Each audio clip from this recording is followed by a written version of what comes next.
Hello, everybody. Happy holidays and welcome to the Fearless Floyd Show. As always, I am your host, Fearless Floyd.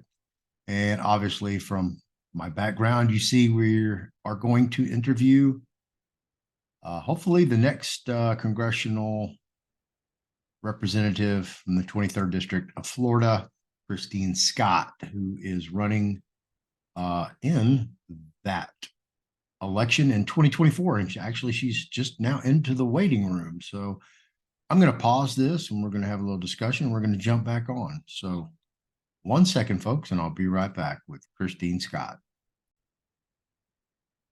All right, we're going through a few technical difficulties with Christine as far as getting the audio to work. I don't know. I've been having that issue with earlier Zoom as well.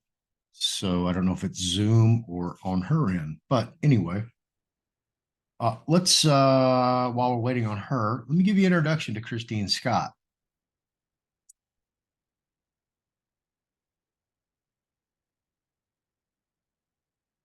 Christine Scott. This is Ballotpedia's website. She has no party affiliation, which means she's an independent. And she ran for election to the U.S. House to represent Florida's 23rd Congressional District. She lost in the general election November 8th, 2022. So let me get her in here. Pause.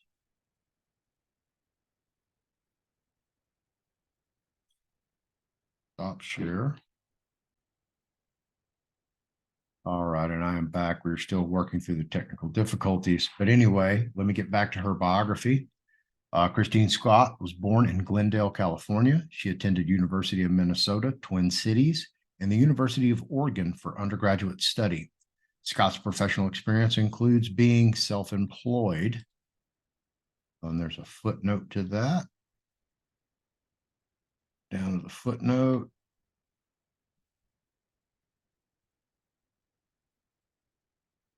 Some of her platform. There we go. Information submitted to Ballotpedia through the Candidate Connection Survey on November 2nd, 2019. So there you go.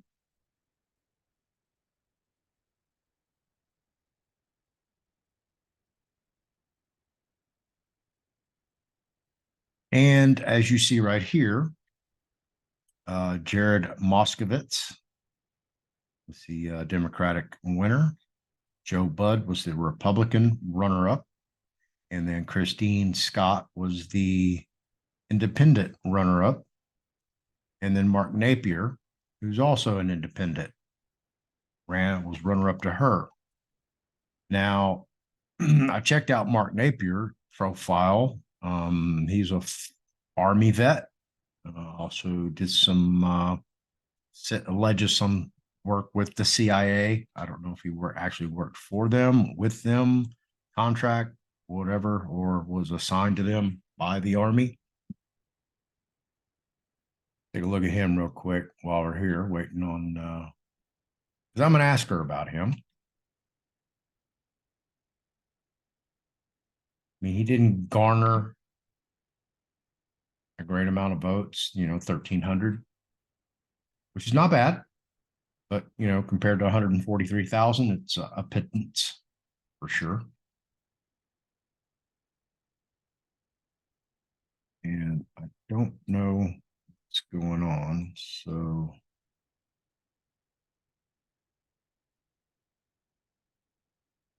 she's restarting her computer. So hopefully she will pop back on. So while we were waiting, let me give you the rundown of the case.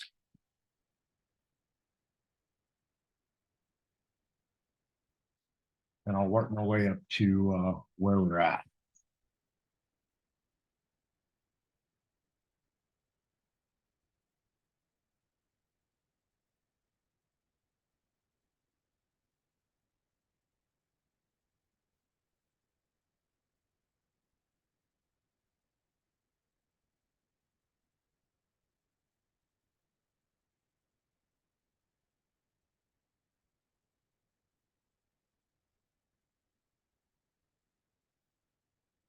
Okay. Basically, what we have here is obviously she ran for the 23rd Congressional District. And we juxtaposed her position or positions because now she is a plaintiff. On December 1st, 2022, Scott filed a contest of election in Florida's Leon County Circuit Court, which addresses misconduct, fraud, and corruption relating to the 2022 general election cycle. On May 17th, 2023, Scott necessarily added J. Lee Marsh, the then presiding judge, as defendant of the case for entering the arena advocating for the defendants, violating several Florida statutes, as well as Scott's constitutional right to due process, a fair trial, and an impartial judge. Due to Judge, this is very clever. Very, very, very clever. I don't know if she did this. I was going to ask her about this, so we'll get to it when we get into the interview, as soon as we can get her back on. And I'm going to just remove her here.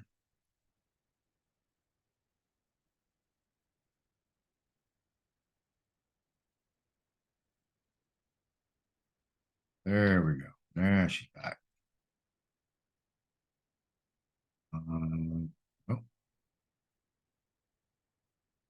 there she is.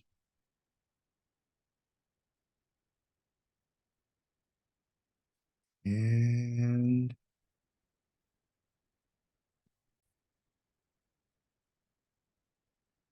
kids or folks, this is insane. The technical difficulties her and I are having on her end. When you're telling the truth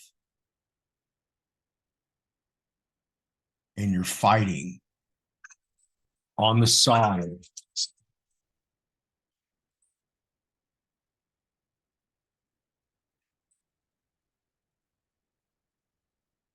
hello,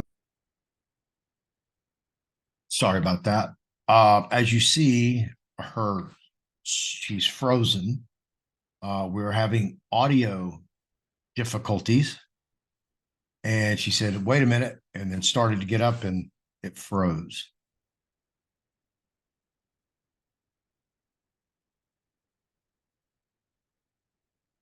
When you're going after such an entity or entities, and I'll go through this, this is what happens.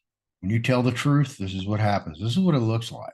Well, I tell you guys that I am absolutely 1000% being shadow banned. You can go to my Telegram room and look, and you can see it for yourself in real time. It's go look at the analytics.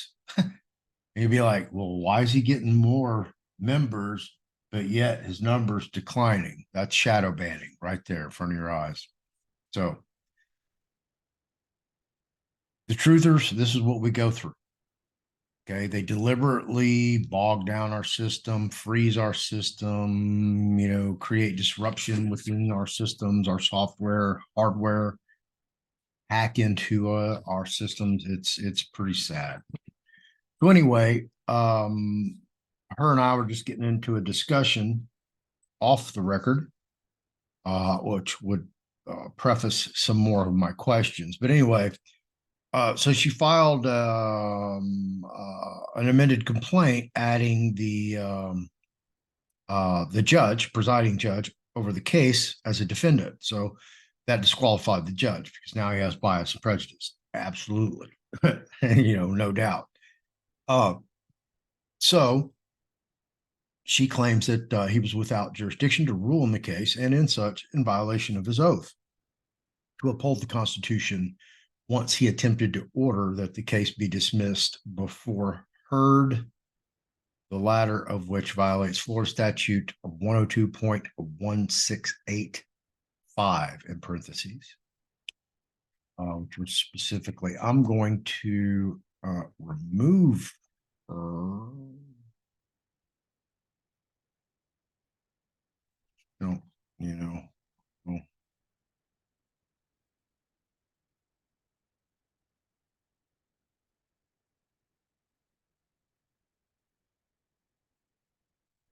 I don't know what's going on with that. We just have to wait for her to jump back on. Hopefully she can get back on.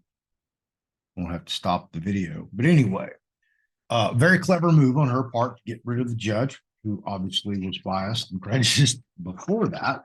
And I'll get into some other things here.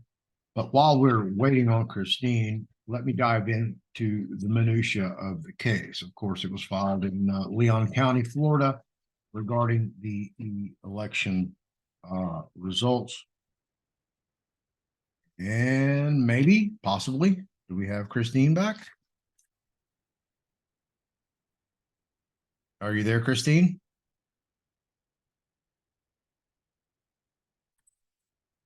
Okay, while we're waiting for that connection to solidify. Dive over here. Now, these are Christine's alleged facts. And I have to say alleged because I don't know if they're factual or not. She's going to claim they're factual. And she has 17, but 17 just says on and on and on and on.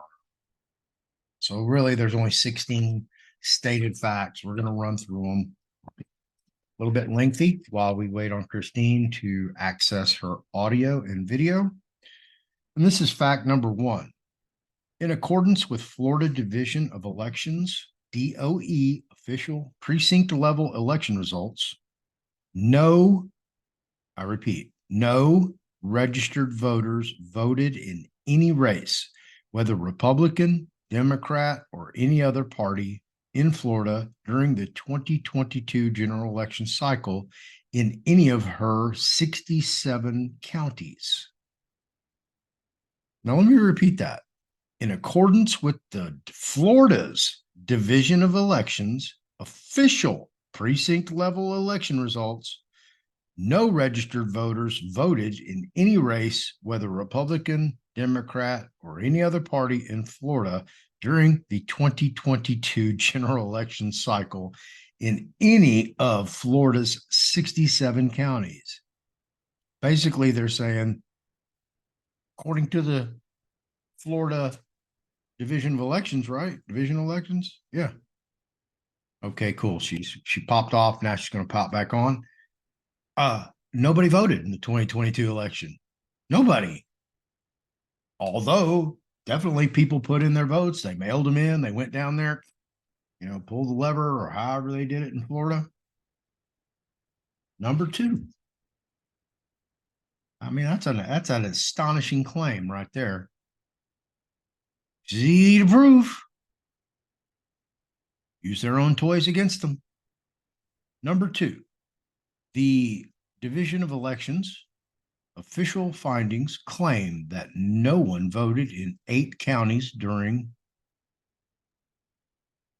the 2022 primary election.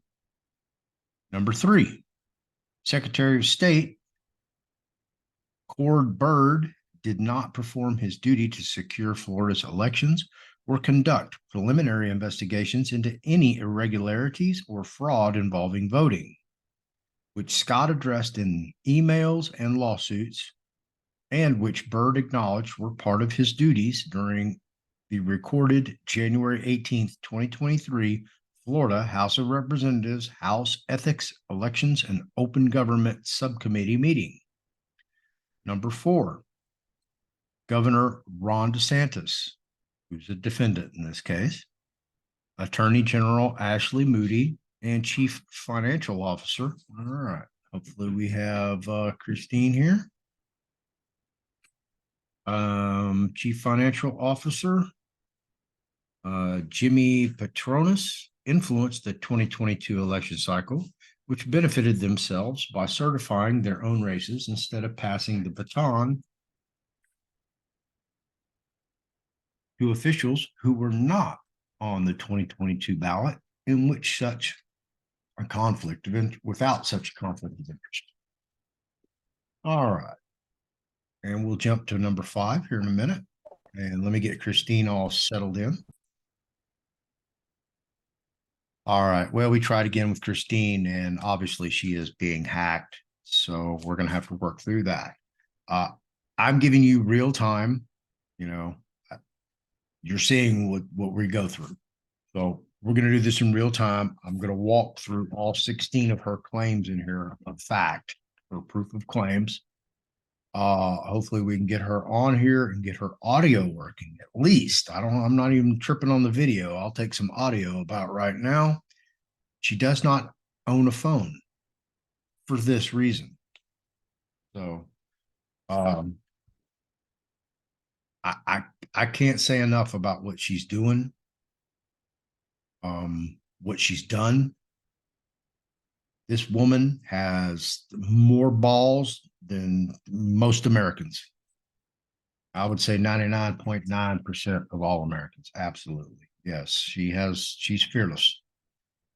Absolutely. I'm very honored and thankful that she's entertaining this interview with me because I think that what she's doing for the country is enormous. We really do. Very unsung.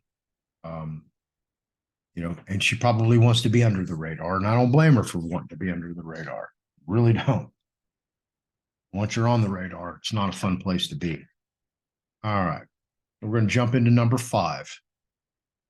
Palm Beach and Lee counties coerced voters to vote on ADA devices instead of on paper ballots, even though Florida is a paper ballot state, in an effort to hide the swapping out of ballots within the electronic.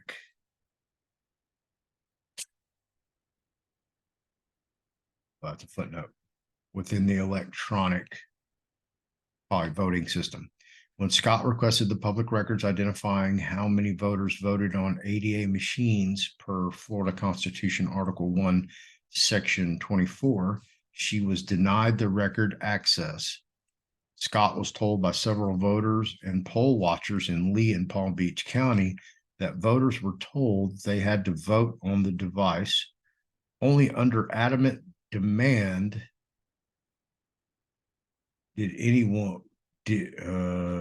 adamant demand was anyone allowed, anyone allowed to vote on paper ballots when Scott asked Maria Matthews how many counties used ADA devices instead of paper ballots. She said that Florida's Division of Elections did not keep track of that data. Secretary of State Byrd claimed that Florida is a paper ballot state. So there's election fraud right there. All right, that was number 5. That was very lengthy. Hope you got it. Number 6. This is a very complicated case, and this could easily be a civil RICO, a criminal RICO. Very easy. I don't know what Florida RICO statutes look like, so that's a question too we'll get into later. She also mentions a RICO in here, so that was something I wanted to ask her. Number 6, Palm Beach County Supervisor of Elections Wendy Sartori links election workers unsealed the primary election day ED ballot boxes, took out and replaced the ballots and login sheets to match the county's altered results, which affected the integrity general election ballot. Number 7, Broward County's official 2022 general election results logged 10%, which is actually 10.01% of ballots cast as blank. Number 8, official summary results show 78,000. Okay. You're getting a little redundant. Hang on, I gotta take this cut. Should be on the YouTube video. And you're still not on the YouTube video.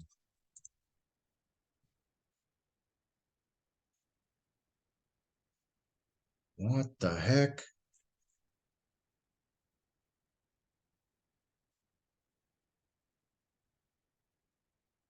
How does that even happen? What? Man. Oh, that guy. That's a badass hacker. You're pretty good, dude. Yeah, you need to come and work on our team, man. Who's paying you? How much? We can possibly double it. We're taking donations. All right. Let's see. Christine has to type everything, so I'm going to read what Christine is typing. She's going to talk, I'm going to type, or she's going to type, I'm going to talk, which is probably more beneficial. My hackers are always trying to shut me up. Yes, I get it. She's alleging the alphabet agencies. I'm not going to be specific about which one she's talking about. Yeah, they can't see you. Hang on. I'm gonna take hang on, put that on. Put that back up. Put that back up. Put it back up. There you go. Let me screenshot that guy. Whoops. Do it again. Oops. There we go. Got it. All right. This is her hacker. That's her hacker right there. This guy. That's the only way I can show you this stuff. Y'all see this?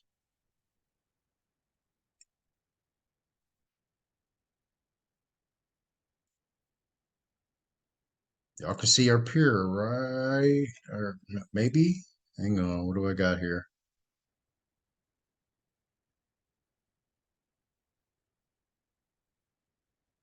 Oh, you can't see. Okay. So I'm gonna have to go.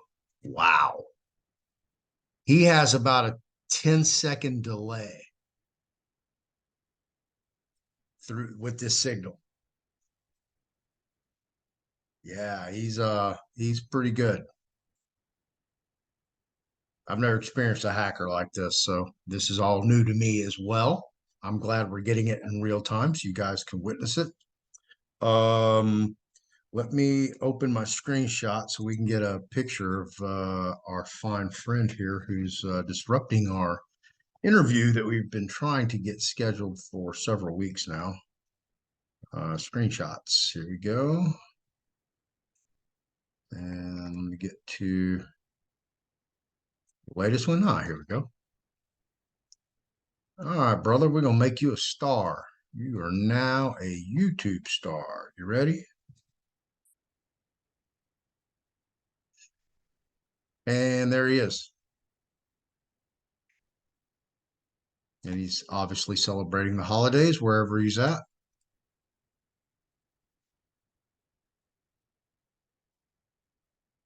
And carding still live.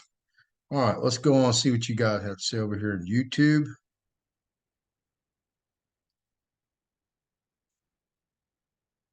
What's going on, guys?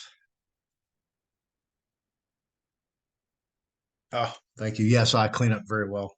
Thank you for that. Christine is being hacked.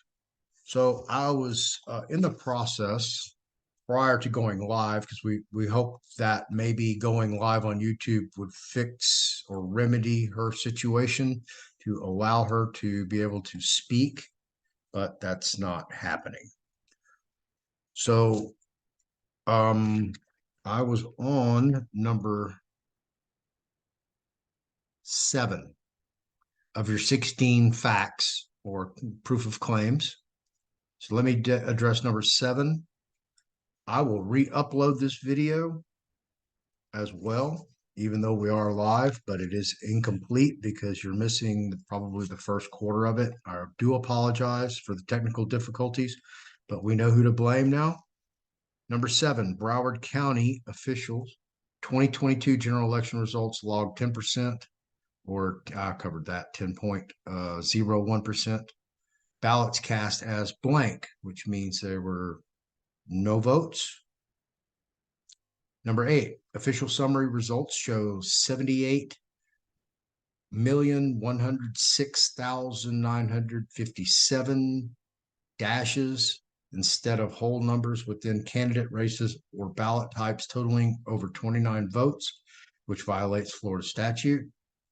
Number 9, official precinct level results show 75,482,035 dashes instead of whole numbers within candidate races or ballot types totaling over 29 votes, which violates Florida statutes. Number 10, based on the combined summary and precinct level official results during the 2022 general election cycle, there were a total of 153,588,992 violations of Florida statute combined throughout Florida's 67 counties. Number 11 Florida counties took funds from that originated from Mark Zuckerberg and Chinese citizen Priscilla Chan by way of 2 front companies and signed contracts that ultimately relinquished power to Mark Zuckerberg and China, which is treason, fraud, and invalidates the election in those 11 counties because, number 1, the funds were all at least partially derived from an enemy of the state, Priscilla Chan, due to her status as a Chinese citizen and China's active war doctrine claiming to be at war against the United States through the use of unconventional and irregular warfare, including, but not limited to, election interference. Number 2, use some of the illegal funds after the state had outlawed the acceptance of such funds per Florida statute. And number 3, never had the authority to receive funds from a source other than the state of Florida, dispersed by the county to the supervisor of elections duties as described in Florida statute 2 statutes. Number 12, almost done. 35 Florida counties used uncertified clear ballot auditing products which disclose vote totals real time and are connected directly to computers which are connected to Wi-Fi. 49 counties used ES and S equipment during 2020 and 2022 election cycles that were not federally certified due to built-in modem vulnerabilities, and in such could be used at a state level since the state accepted federal election funds, nor could the election be certified due to doubt created by using uncertifiable equipment. Number 14, in Florida counties, 18 Florida counties allowed foreign interference in their 2020 and 2022 election cycles by using foreign-owned Dominion products, which are largely or exclusively made in China. Number 15. You have in parentheses, remove, use as an argument or as an example addressing rampant fraud. Hillsborough County Supervisor of Elections Craig Latimer used dashes instead of whole numbers to represent votes during the 2022 election cycle to hide altered totals in violation of Florida statute. And last but not least, number 16, included but not limited to, all 67 supervisors of elections have joined the Florida Supervisors of Elections Incorporated, which is a lobbying organization acting in violation of the best interests of Florida residents and voters. The Sunshine Act, which most of people will not understand what that means.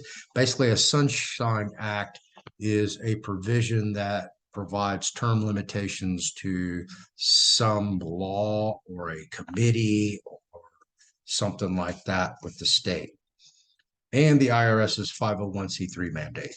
And then number 17, on and on and on. It just goes on. And as you see, I've lost Christine's video. This is what we're going through. So those are 16 of multiple claims that Christine has made. So what actually am I reading here?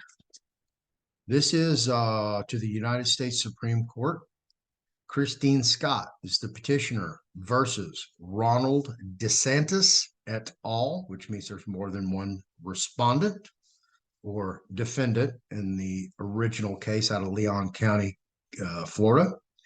And this is an application to Associate Justice Clarence Thomas seeking review of petition for writ of certiorari under Supreme Court Rule 11 and 12, Federal Rules of Appellate Procedure, Rule 2, and the 11th Circuit Local Rule 2-1, originating out of the Florida Leon Circuit Court. Case still open but appears to be closed, which blocks it from moving forward or being heard. And we're still waiting on Christine. And this is what I have in my hand here. And this is actually, this is 51 pages. This is 51 pages of 982-page instrument submitted to the Supreme Court. And this is the first 51 pages, which is here we go. The emergency application regarding election fraud affecting national security, brought under United States Supreme Court Rules 11 and 22, Federal Rules of Appellate Procedure, FRAP. You'll hear me label it as its acronym, and the 11th Circuit Rule 2-1, which is a 11th Circuit local rule. And I will address it to the Honorable Clarence Thomas, Associate Justice of the Supreme Court of the United States and Circuit Justice for the United States Courts of Appeal for the 11th Circuit. Petitioner, pro se litigant Christine Scott, herein known as Scott, seeks an order pursuant to 28 U.S.C. 2101E, Rules 11 and 22 of the United States Supreme Court, Rule 2 of the United States Court of Appeals, and Rule 2-1 of the 11th Circuit to set aside the 2022 general election and holding it anew. The Leon County Circuit Court, assisted by the clerk, have conspired with the First District Court of Appeals to block the case from moving forward, which is why Scott cannot take the traditional route to arrive at the Supreme Court. This case is based on an election plagued by over 38 statutory violations of fraud by state and county officials, where the election machines were either not certified, certifiable, or both, where the state's official records claim no registered voter from any party voted, and where candidates certified their own races. This misconduct, fraud, and corruption took place in all of Florida's 67 counties. And I'm just giving you the meat and bones of this.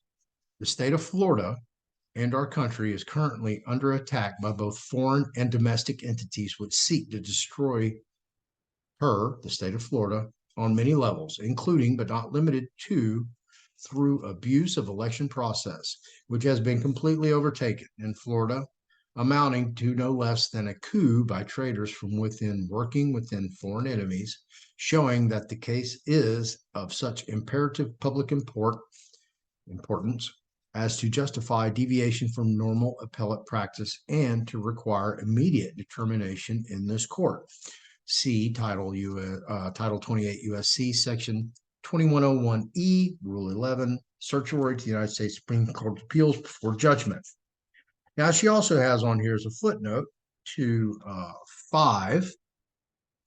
footnote 5, which denotes enclosure D1. J. Lee Marsh added to contest of election for aiding defendants in acts of RICO and treason.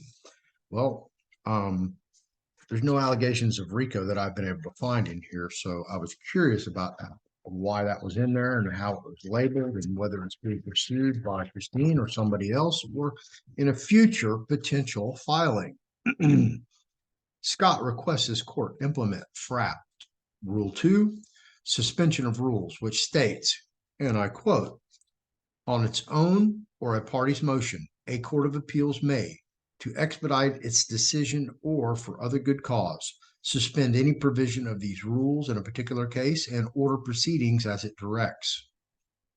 and as it is described in the 11th Circuit Rule 2-1 court action, which states that in lieu of the procedures described in the 11th Circuit Rules and internal operating procedures, the court may take such other or different action as it deems appropriate to avoid a successful coup and overthrow of both the Florida and national government. It is imperative that Justice Thomas review this case, which it has been caged in and blocked from being heard or moving to a higher court by Leon County Circuit Court, as well as clerks and Chief Justice of the First District Court of Florida. Well, there's Christine again. So thank you, Mr. Hacker or Miss Hacker. You know, we don't know what you are these days. You could be a miss, a Mrs., a his, a her, it, a thing, a monster. You know, if you're a monster, you're just a human. That's all. Y'all do know that, right? That's what they think of you. These people. The case is open in Leon County Circuit Court. The chief judge went so far as to assign a new judge, but the clerks have refused to show that the case is open on the docket. The case is closed. It looks like the strategies fall until after the 2024 election cycle, and then to call the case moot. Scott has a right to fair trial. She has a right to have evidence heard in the case. Her evidence is solid, and if heard, she will win the case, and the people of Florida will rightfully be able to have a new election. Each Floridian has the right to have their vote counted, yet not one was counted, according to Florida's own Division of Election Statistics. That's pretty astonishing. How do you even have a winner if there's no votes? You still can't speak. That's, oh, you can speak, I just can't hear you. That's bizarre. Okay. Oh, can you hear me? I heard something. Come on, man. Speak, bro. Please. Come on, man. Give me 60 minutes. 60 minutes. Come on. Be nice. It's Thanksgiving. Yeah, I know he's over there hard at work. He hasn't looked up yet, has he? Can they see me? Wave high. Yeah, it really sucks. Okay, so I've gone over. Yeah, there's such a delay.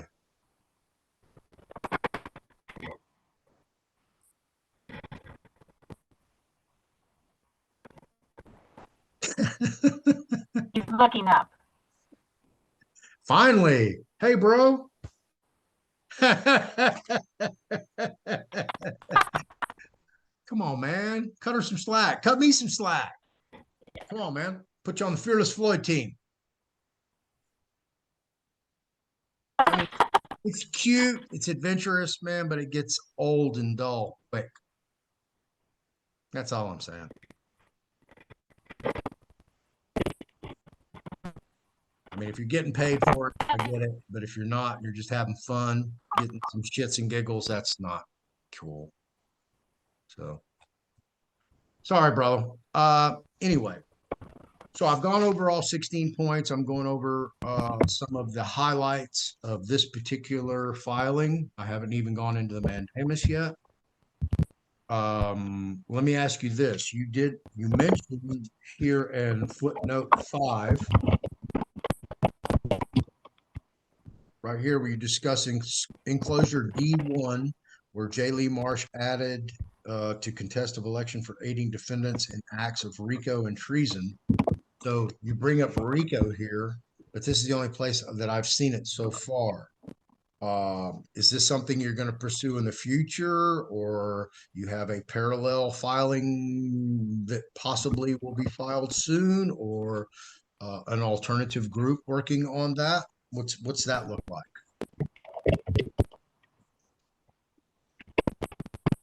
And then I'll wait for her to type her answer.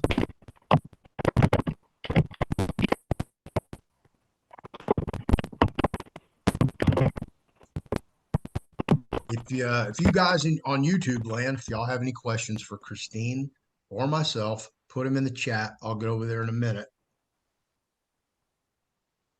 Oh yeah, he's not even letting the chats go through now. He's just being mean. I mean, come on, man. Really? Oh, here we go. Rico is in both of my Leon cases for 2020 and 2022. So did you cite the federal RICO statutes or Florida RICO statutes? And in Florida, are their RICO statutes adopted in whole from the federal RICO statutes or in part, or do they have their own?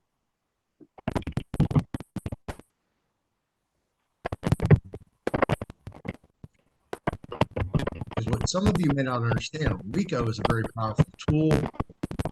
It got overused back in the 80s, 90s, early 2000s to the point where it was pretty much abandoned by all courts because of its overuse.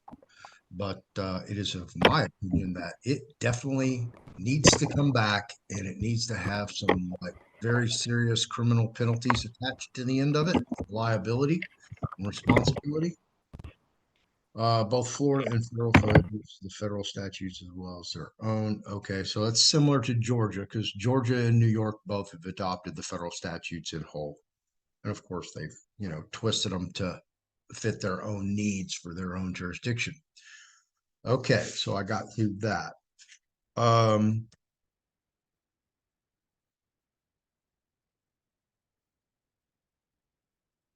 Did you want to address what we were talking about before we kind of got disconnected? Yeah. Okay. I heard, yeah. Got that out. Thanks, bro. Okay, well, I'll try to talk, but you can hear me. Can you see me? I can see you. Yes, I can. I don't think anybody else can. They can't. I don't think so. That's what's nuts. Here, let me go back to the YouTube. Oh, there you are. Okay, yeah, they can see you. They can see you when you talk. Yeah, when you're quiet, all they see is me. So you have to talk, even if you're typing. Okay. Yeah, talk. There you go. Yeah. So talk, and if I can't understand anything, I'll just get you to rephrase it. So hopefully he has some remorse. All right. I have no questions over I'm happy to think about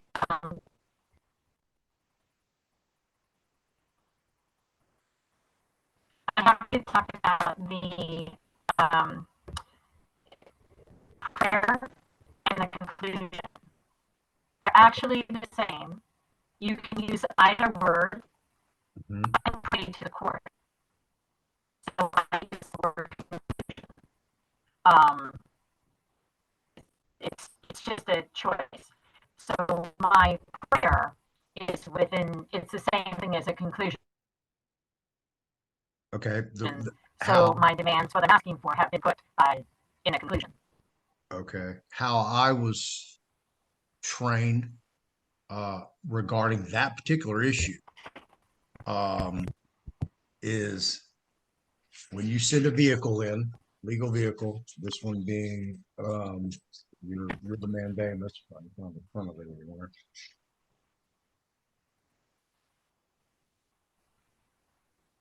Right here.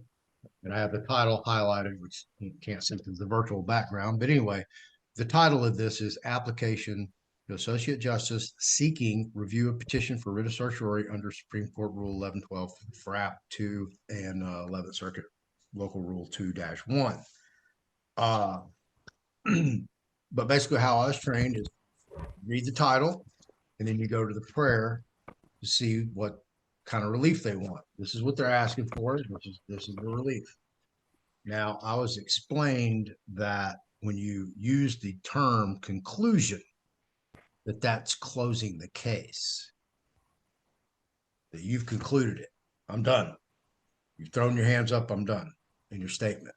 That's why you should keep it as a prayer for relief, because you're describing what it is. What I was told is that some of the clerks, they'll go read the title and then they'll go read the prayer. And if there's no prayer, it goes in the garbage. That's what they look for. So that would be the only critique that I would have over this. I'm extremely impressed with what you've done. I will even volunteer my services next time that you do put together something like this. And I get it because you reread it and reread it and reread it. You miss typos, even though you might do a spell check and grammar check and all that, they still get missed. Run it by me. I'll edit it, send Okay. you a copy. I've been there. You know, you're just all you can see is words. So,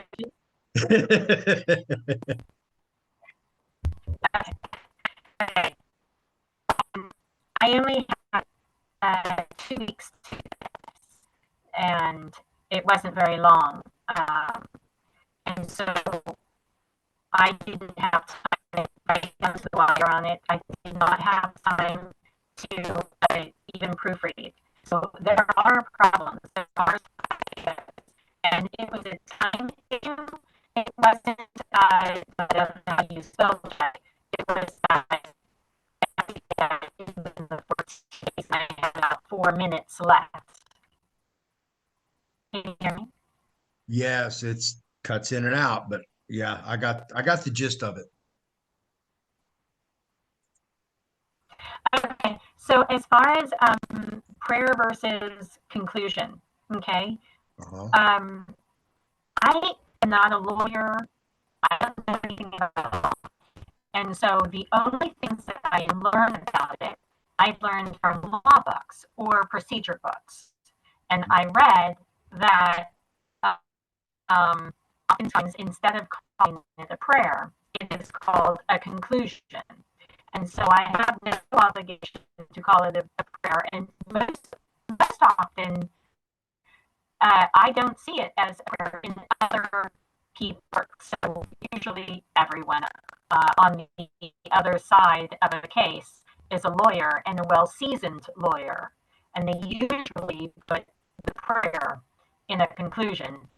Here, from what I've seen down in Florida, Leon and down here in Florida. So from my experience, conclusion is accurate, and they may not throw it out based on that.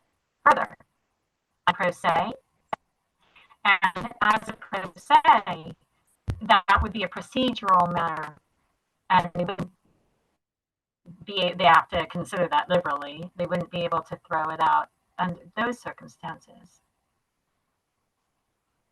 Okay. Have you ever read any of my work?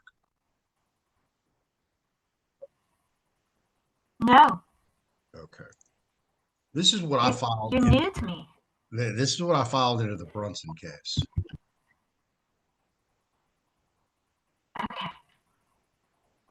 And of course, I have my estate gold foil embossed seal up here to go with this document. Gave it some equity. You see who all it's addressed to? All the justices, the clerk, the marshal of the court, the reporter of decisions, court counsel, curator, everybody associated with the Supreme Court of the United States.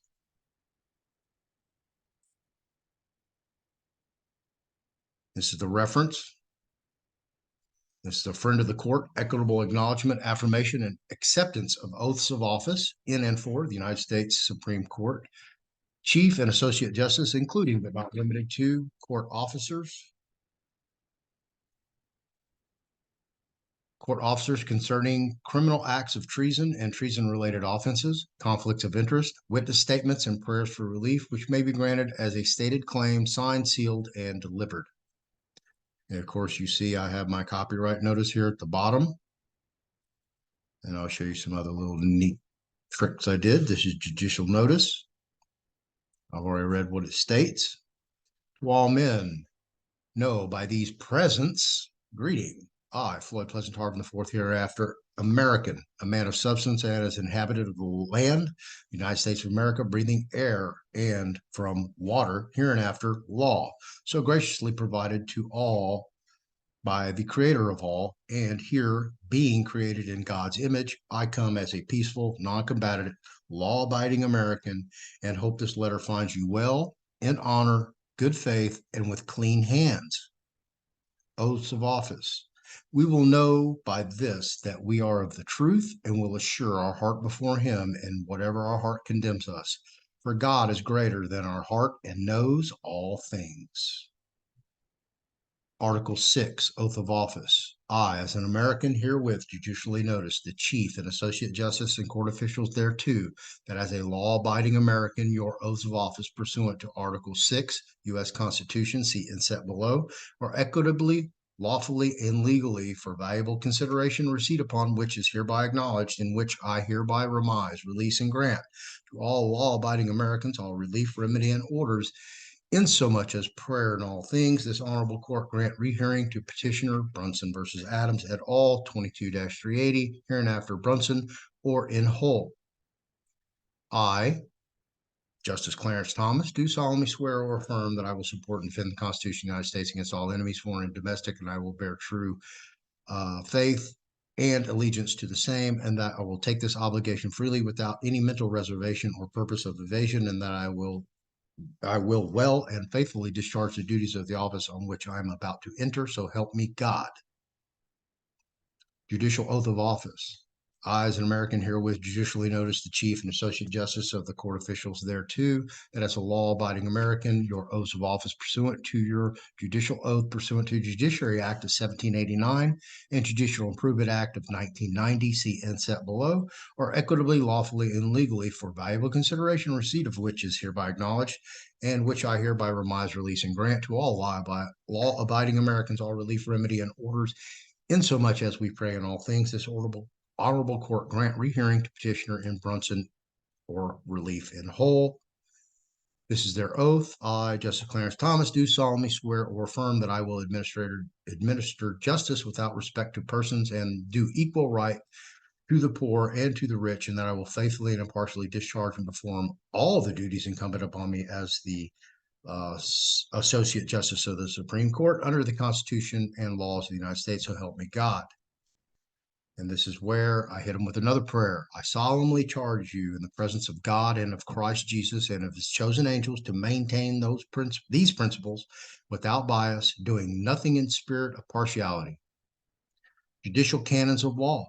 Canon 1, a judge shall uphold and promote the independence, integrity, and partiality of the judiciary, and shall avoid impropriety and the appearance of impropriety. Canon 2, a judge shall perform the duties of judicial office impartially, competently, and diligently. Canon 3, a judge shall conduct the judge's personal and extrajudicial affairs to minimize the risk of conflict with the obligations of judicial office. Canon 4, a judge or candidate or judicial office shall not engage in political or campaign activity that is inconsistent with the independence, integrity, or impartiality of the judiciary. Conflicts of interest. Attorney-client relationship requires an attorney's first duty is to the courts and to the public, not to the client. And wherever the duties to his client conflict with those that he owes as an officer of the court and the administrative justice, the former must yield to the latter. See 7 Corpus Juris Secundum, Section 4. Therein belies a client who is one who applies to a lawyer or counselor for advice and direction in a question of law, or commences cause to his management and prosecuting a claim or defending against a suit in a court of justice. One who retains the attorney is responsible for the management of the suit, and who communicates facts to an attorney expecting professional advice. Clients are also called wards of the court in regards to their relationship with their attorney. See 7 Corpus Juris Secundum, Section 2. So anybody who retains an attorney and goes to court are wards of the court. They're imbeciles. Herein, clearly and unequivocally, respondents have commenced cause to his management in prosecuting a claim or defending against a suit in a court of justice as one who retained the attorney and responsible for the management of the suit. one who communicates facts to an attorney expecting professional advice. Respondents are also called wards of the court in regard to their relationship with their attorney, in which herein lays a fundamental flaw of constitutional magnitude that all justices, and more likely than not, court officials named and unnamed herewith, have sworn, affirmed, an oath to a state and or federal bar, as well as 2 oaths or combined oath pursuant to Article 6 U.S. Constitution, Judiciary Act of 1789, Judicial Improvement Act of 1990. B, bar oath of allegiance. As officers of the court, lawyers are sworn to support the Constitution, not just of the state in which they seek to practice, but above all to support the Constitution of the United States. This promise is included first in every state's attorney's oath and is the most important promise that a new attorney will make. It commands an attorney to take action to ensure the supreme law of the land is followed and upheld. This promise is a burden on all lawyers. Every lawyer must defend the U.S. Constitution in all ways and all times. See The Anatomy of Our Oath by Robert Gottfried. Quote, no one can serve 2 masters. Either you will hate the one and love the other, or you will be devoted to the one and despise the other. You cannot serve both God and money. Be careful not to practice your righteousness in front of others to be seen by them. If you do, you will have no reward from your Father in heaven. Acts of treason. Title 18 U.S. Codes. Treason, sedition, and subversive activities are running rampant throughout the halls of Congress, all the way to the White House, without judicial intervention to remedy clear and unequivocal treasonous acts, misprision of treason acts, rebellion or insurrectional acts, seditious conspiracy and or advocating overthrow of government, failing to defend the Constitution of the United States against all enemies, foreign and domestic. See Constitution Amendment 6. Treason.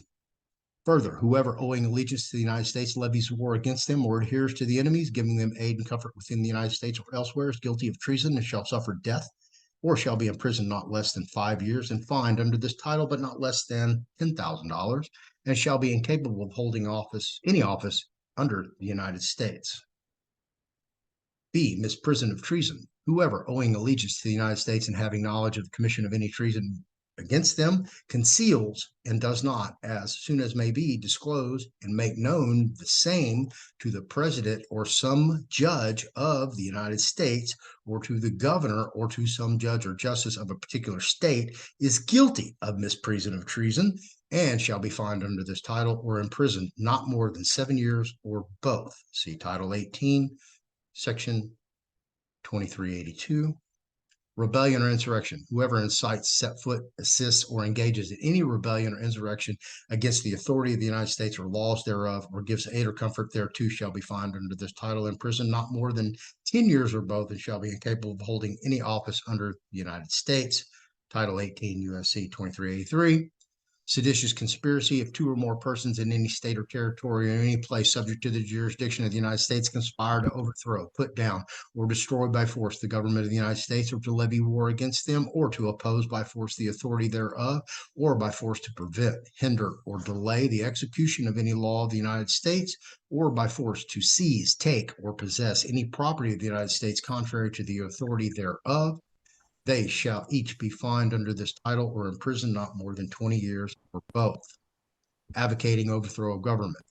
Whoever knowingly or willfully advocates, abets, advises, or teaches the duty, necessity, desirability, or propriety of overthrowing or destroying the government of the United States, or the government of any state, territory, district, or possession thereof, or the government of any political subdivision therein, by force or violent, or by the assassination of any officer of any such government, or whoever, with the intent to cause the overthrow or destruction of any such government, prints, publishes, edits, issues, circulates, sells, distributes, or publicly displays any written or printed matter advocating, advising, or teaching the duty, necessity, desirability, or propriety of overthrowing or destroying any government in the United States by force or violence, or attempts to do so, or whoever organizes or helps or attempts to organize any society, group, or assembly of persons who teach, advocate, or encourage the overthrow or destruction of any such government by force or violence, or becomes or is a member of or affiliates with any such society, group, or assembly of such persons, knowing the purposes thereof, shall be fined under this title or imprisoned not more than 20 years or both, and shall be ineligible for employment by the United States or any department or agency thereof for the 5 years next following his or her conviction. If two or more persons conspire to commit any offense named in this section, each shall be fined under this title or imprisoned not more than 20 years or both, and shall be ineligible for employment by the United States or any department or agency thereof for 5 years next following his or her conviction.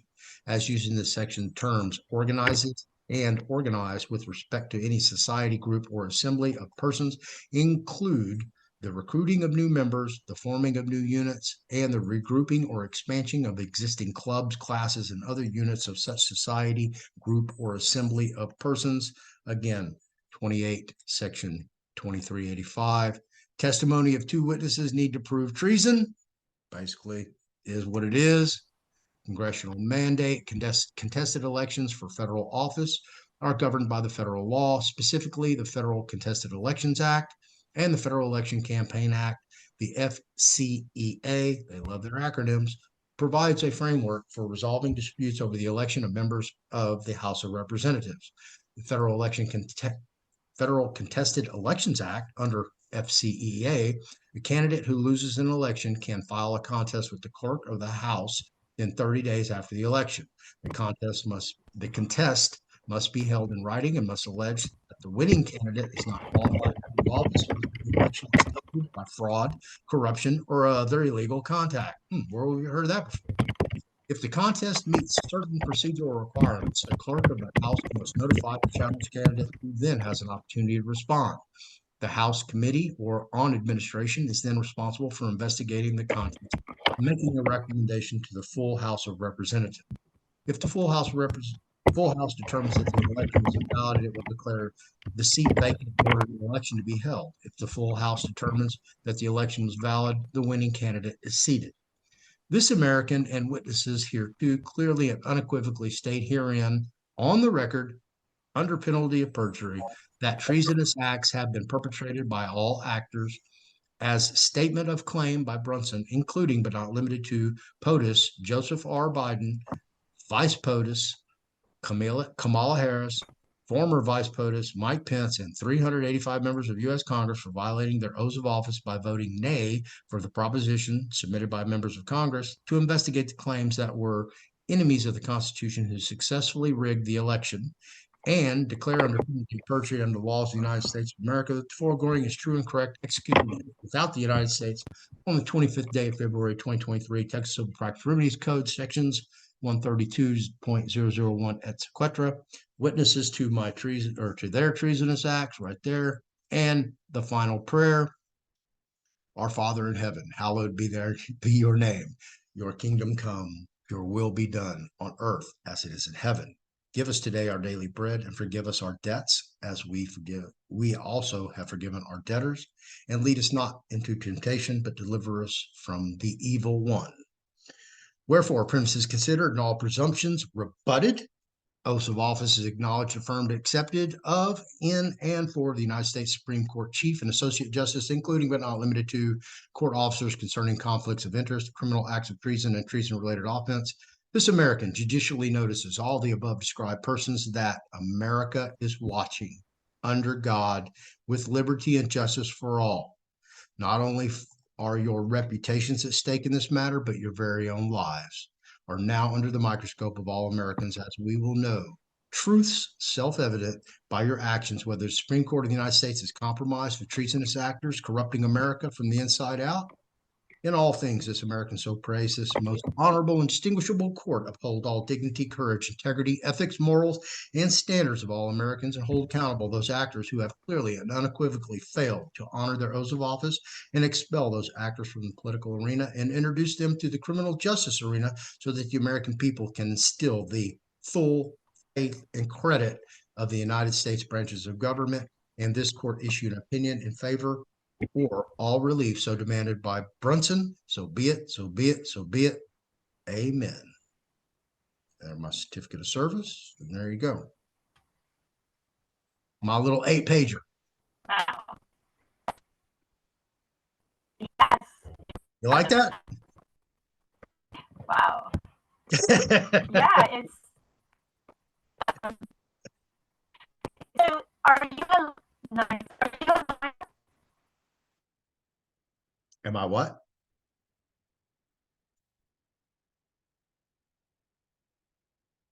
You're gonna have to type that question.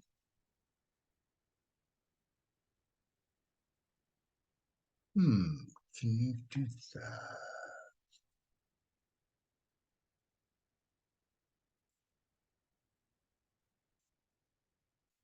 I can't hear a word you're saying. Nothing.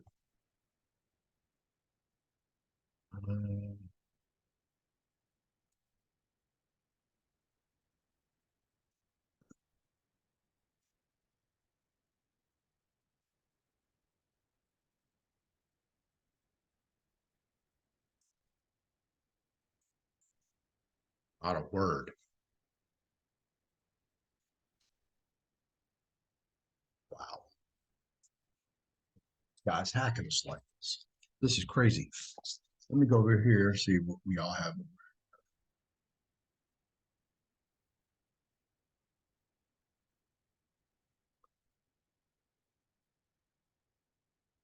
Yes, her voice is very choppy. She's being hacked. And you guys are seeing a hack job in real time. She's actually being hacked.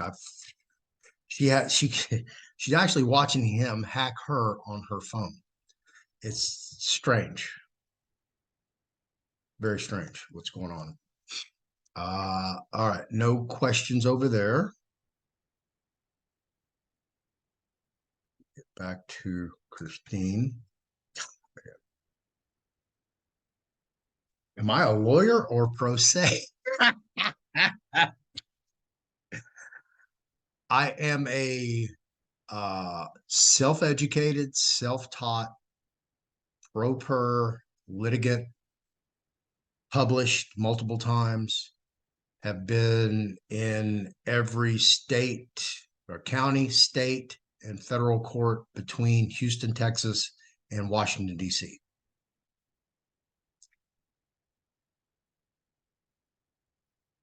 All at the same time, actually.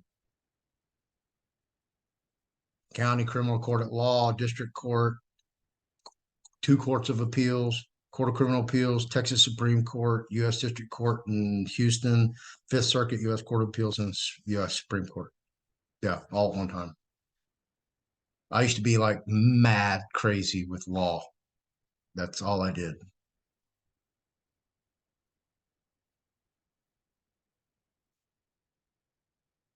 No. Oh no. They kicked it straight back.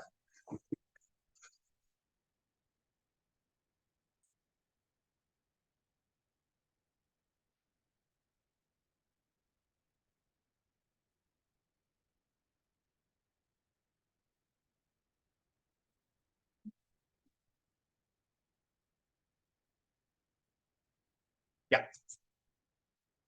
Here it is. Right here. Right here.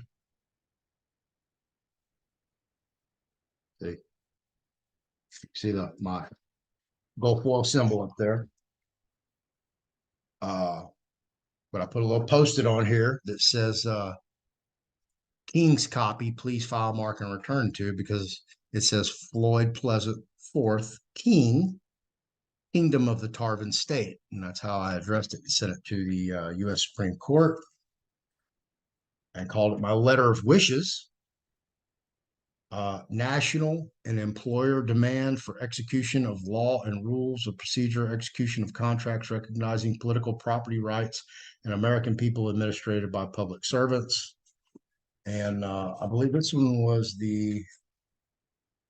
oh yeah. Yeah, this one's even a different one.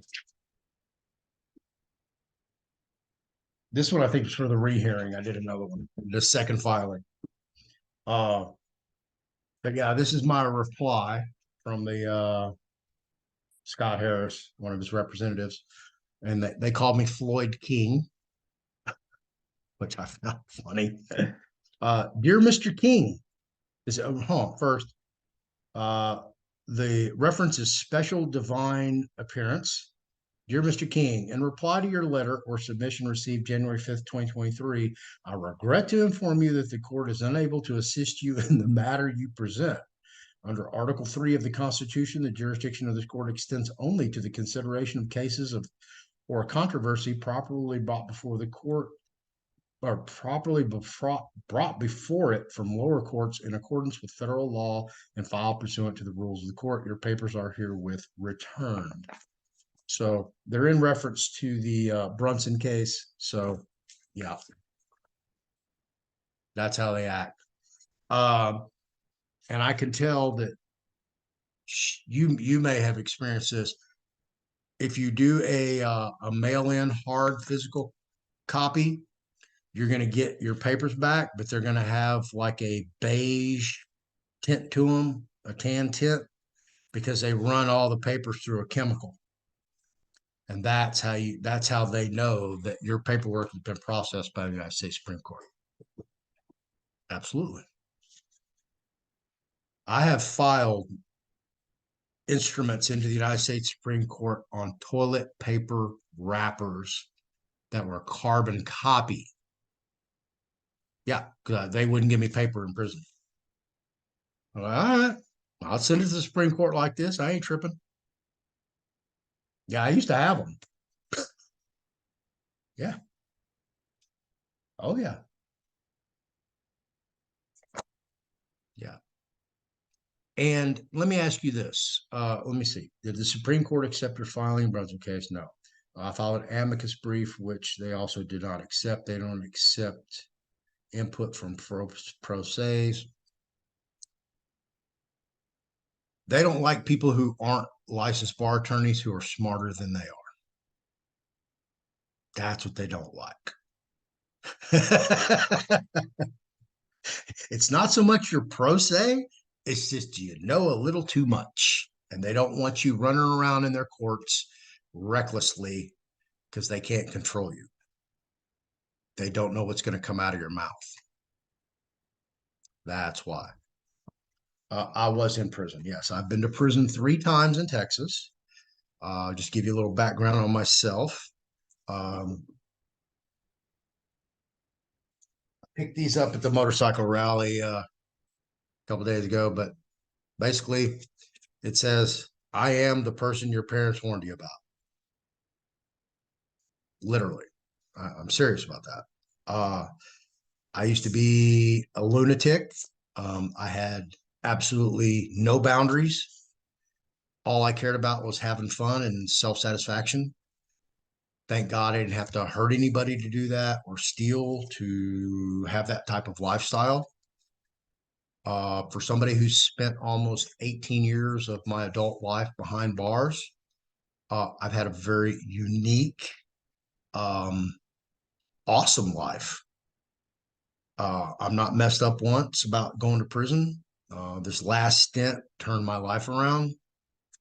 I can't tell you when, I can't tell you where, I can't tell you why. All I know is between January 1st, 2016 and April 15th, 2016, I was in Brownwood, Texas on the Havens unit doing the remaining 3 months of a 6-month in-prison therapeutic treatment program. And something snapped in me and it said, you know what? You cannot go back out there and be the person you were. If you do, you're going to come back and you're going to do the 60-year sentence on layaway. And that's not how you want to live the last part of your life. And I got out and I was like, wow. And I have changed so much that I don't have any friends anymore. Because now they're around me and I'm like this dull guy. I'm the guy that drives drunk people home. I'm the boring guy. I used to be the most adventurous, craziest idiot that would, so unexpected things that I would do that because I am the fourth, we all have nicknames. My dad was Buddy. I'm Scotty. And when I got out in 2016, I'd run into people that I hadn't seen, of course, in a couple decades. And they go, oh, hey, do you remember when? And they would start telling me this just wild, bizarre, off the chain story. And I'm like looking at them going, and I'm thinking to myself, I have no idea what they're talking about. And then they'll finish the story and I go, are you talking about me? And they're like, yeah, you don't remember? And I'm like, I don't have a clue what you're talking about. That's the most insane story I think I've ever heard. And as I keep running into these people, they keep telling me these stories over and over.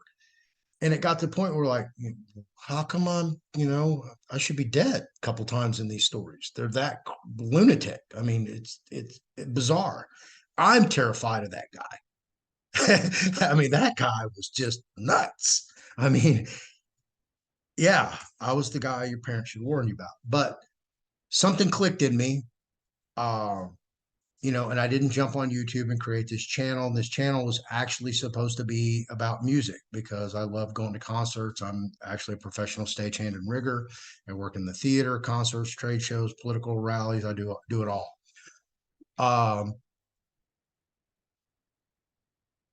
Something happened to me, and I can only say it's a divine intervention, and I'm here for a reason. And God leads the way. That's the only thing I can say. And He puts people and things in my life that allow me to assist other people and help other people and be a true humanitarian. Because of all the skid marks that I've left in my past, it is my own future sacrifice to leave a better mark on humanity any way I can to redeem myself. So that's my daily goal, is to help at least one person a day to get, man, thanks, Floyd. You really helped me out with that. If I can get that, I've done my job.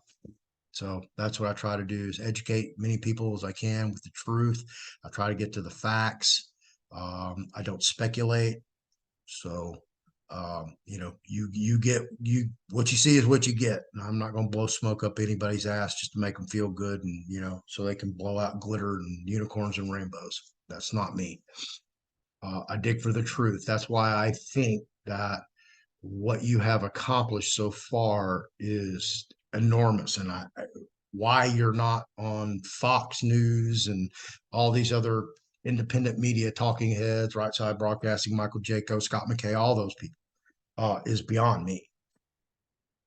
I don't, why they're promoting the Brunson brothers against what you've done. And matter of fact, let me show you guys something, because I went and pulled it up. So I want to show you the difference. Oops, sorry.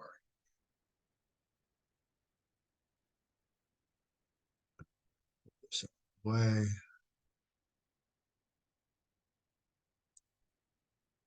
All right. And stop share and go back share just to make sure that it is sharing, because Zoom will do that. Here we go. This is one of the Brunson's filings. Okay. And this is a petition for writ of certiorari out of the 10th Circuit, which is Utah. And this is Raylan Brunson, who I have personally spoke to on the phone, volunteered my services along with Brian Robinson, Pastors of the Way, and we were rebuffed. So this is his filing. This is his writ of certiorari.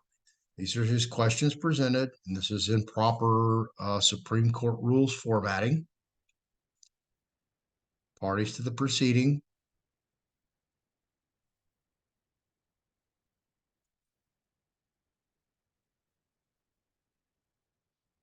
And it has more parties to the proceeding than actually meat and potatoes in the actual brief, because we're still trying to get to it. He's just giving you the provisions, statement of the case. And basically, I've read all this already. But you see, there's no legal sightings, no Supreme Court precedent, nothing. Very minimal. Here they are. This is a Texas case. This is a Kentucky case. Okay. Those cases hold zero authority in Utah. Zero. None. And this is a big problem with people self-litigating, is they use statutes from other jurisdictions that have absolutely no bearing on the jurisdiction they're in, and they're trying to find relief. Zero. And I don't know why people do it and constantly do it and teach other people this way of doing it, which is 100% incorrect. This is, and I'll address this, and when I say this, you'll understand it. There's a thing called split circuits. Okay, we'll have the Fifth Circuit, they're conservative court. They're going to rule one way on abortion or gun laws. Then we're going to go out to the Ninth Circuit out in California. They're liberal. We know how they're going to lean. They're trying to take gun rights and they want abortion. Okay. Now they both make a ruling on gun rights and abortion. We have a split circuit because the Fifth Circuit's ruling this way, the Ninth Circuit's ruling that way. So it has to be decided if it comes up in another circuit, like the first, second, third, DC circuit, wherever, that it has to go to the Supreme Court. The Supreme Court has to determine the split circuit. Okay? So nothing holds up because it's a split circuit. It has to be ruled on by a higher court. It's the same thing what we're talking about on this lower level, if you can comprehend that. Do you have any question? Oh, why was I in prison? That's a good question. In 1981, I just graduated from high school. While I was a senior in high school, I was a raging alcoholic, a junkie. I was freebasing cocaine, dropping acid, eating mushrooms, just pretty much abusing myself, and I don't even know why. But I didn't even know what freebasing cocaine was. And the only reason I even really knew it was called freebasing was because Richard Pryor managed to catch himself on fire freebasing cocaine. I was like, oh, that's what I'm doing. Okay, I'm just over here getting high. So I went to, I accidentally ran over somebody, killed him. So I have an involuntary manslaughter charge. While I was out on bond on that, again, I was totally intoxicated, blacked out, and robbed the wine gardens with two other co-defendants. Then in 85, I sold a quarter pound of cocaine to an undercover narcotics officer with Houston Police Department, Bob Romano, who I have recently rekindled an association with, believe it or not. Yeah, I don't hold any grudges. It is what it is. And then again in 2001, I picked up my third DWI, which was basically speeding down Westheimer. They made it a DWI. The DWI statutes in Texas state that if you have two prior misdemeanor and or felony DWIs, it can be used as a element of the offense to enhance the misdemeanor DWI to a third-degree felony. Then they use two prior felonies to enhance me as a habitual felony offender under Texas Code of Criminal Procedure, Article 1242D. And I was facing 25 to 99 or life, and took it to trial and lost, and was sentenced to 60 years, did 14 years, 2 months flat.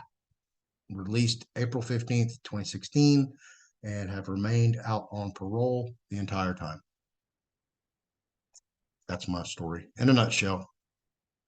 And I've done a whole bunch of crazy stuff in between. So I'm very experienced in the court system, prison system. I consider myself an expert on the Texas prison system, as well as the Texas judicial system.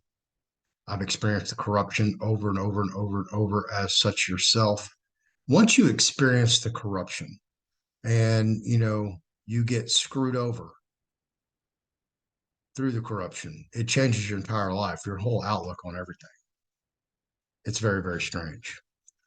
But like I said, I have no regrets on how I live my life. There's a couple of decisions, I wish I could have changed, that were probably vectored my life in a different direction, but it didn't. And I am where I am. I am who I am, and I am what I am because of who I I'm very upfront, transparent, open about everything I do. Everything that I've done is obviously clearly a public record. My phone number is out there. My social security number is out there. My certificate of live birth number is out there. All my numbers are out there. It's all you gotta do is go watch my videos, and you'll have all my information. I'm not trying to hide anything. Never have, never will. I'm not going to give anybody that advantage over me to hold something I've done over my head. You know, I don't even remember doing it. So what good's it gonna do holding it over my head? That's the crazy part. Yeah, I don't remember any of it. It's like I was in this just, I don't know, decade-long blackout. It's real weird. We lost Christine again. So anyway, let me dive back into her writ while we're waiting on her hacker to release her from captivity, from cyber captivity. Let's see. And let me get it. Oh, I got it. All right. So while we pulled her back up, let me go into her other instrument that I have pulled up.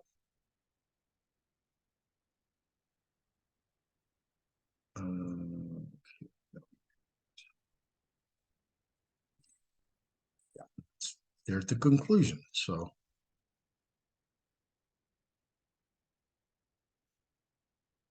and basically that's just a semantics issue.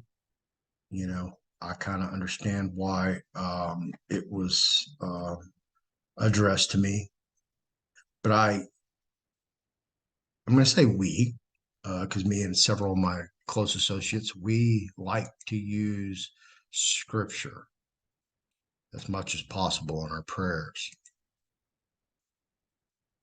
because they can get away with it in this realm, but can they get away with it in the other realm?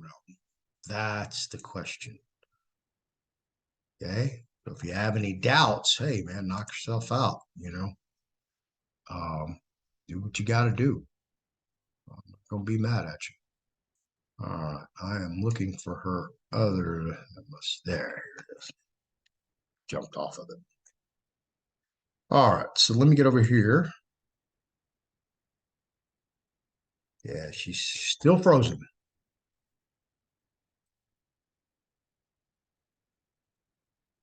Send her a chat. She can read that. I'm gonna close that out. Let me get over here and share the screen. All right, this is our latest filing.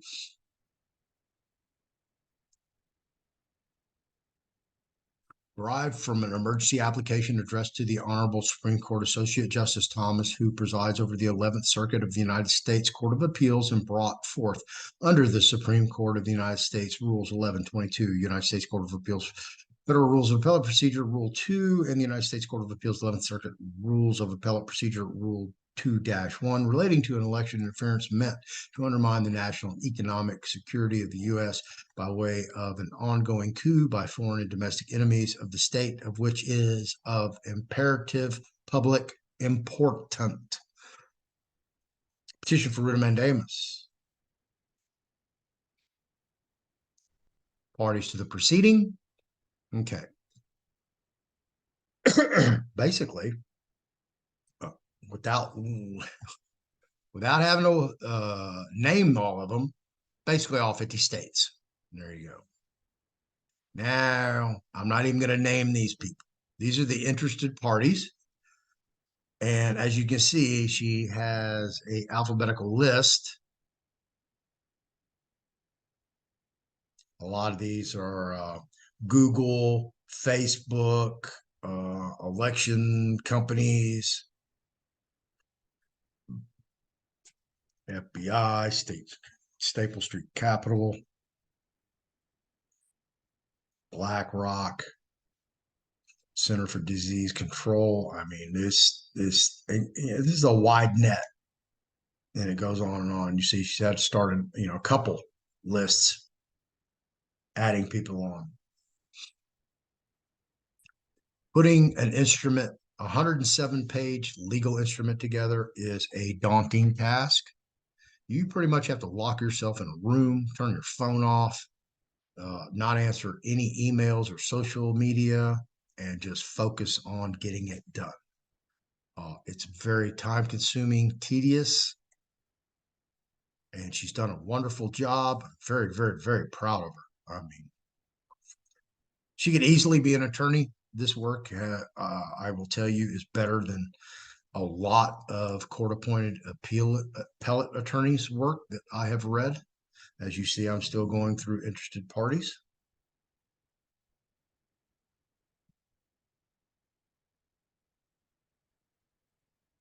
YouTube, Rock the Vote, Center for Democracy and Technology, Democracy Fund. It just goes on and on and on. Alphabet Inc., Larry Fink, BlackRock. You know who that is.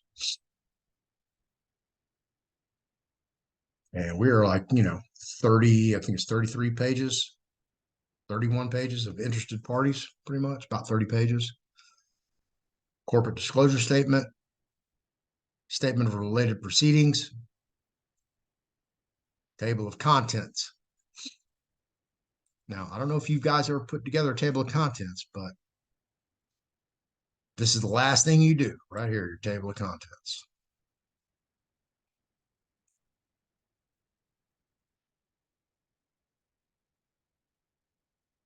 And she's got it all lined up perfectly. Table of authorities, federal case law, boom, in alphabetical order, which is correct. United States constitutional provisions, United States codes in numerical order, done. Florida constitutional provisions, same thing. Florida court case law, okay. I don't know. This could have been broken down. I always break it down. Texas Supreme Court, Texas Court of Criminal Appeals, Court of Appeals. I break it down even further, just because of authoritative issues. But generally, I have way more sightings in this. I was a citing beast. I'm still waiting on Christine to come back on. Hopefully, her hacker will grant her parole, clemency, or a furlough. Come on, bro. Give us a furlough. Give us 5 days in the free world. Florida statutes. And, of course, in chronological order, numerical order, rather. Sorry. Rules. Other authorities. Now, right there. That's Louisiana. Okay? That's where that's coming from. These are other authorities. They can use them as a reference. Okay, well, what did Louisiana do in this circumstance? Oh, that's what they did. This is how their courts ruled. We'll take that under advisement. Just like that. Or we're just going to dismiss it in whole or in part. All right. Criminal Code Section 20. I don't know what criminal code that is, what jurisdiction. China's 2005 War Doctrine. Executive Order 13848. And she put this in numerical and correct alphabetical order. Statement of the case, jurisdiction. Excuse me. Standing, relevant constitutional and statutory provisions involved, relief sought, issues presented, facts necessary to understand the issue presented by the petitioner, reasons for granting the petition. Petitioner's right to issuance of writ is clear. Writ of mandamus is warranted given the urgent circumstances of the case. No other adequate means to obtain relief exists. And the conclusion at 105. So let's get through the table of contents, index of authorities, and statement of the case. The petition stems from an application to Circuit Justice Thomas, filed in this court on October 17th, 2023, in response to a notice of counsel to fix deficiencies filed on October 23rd, 2023.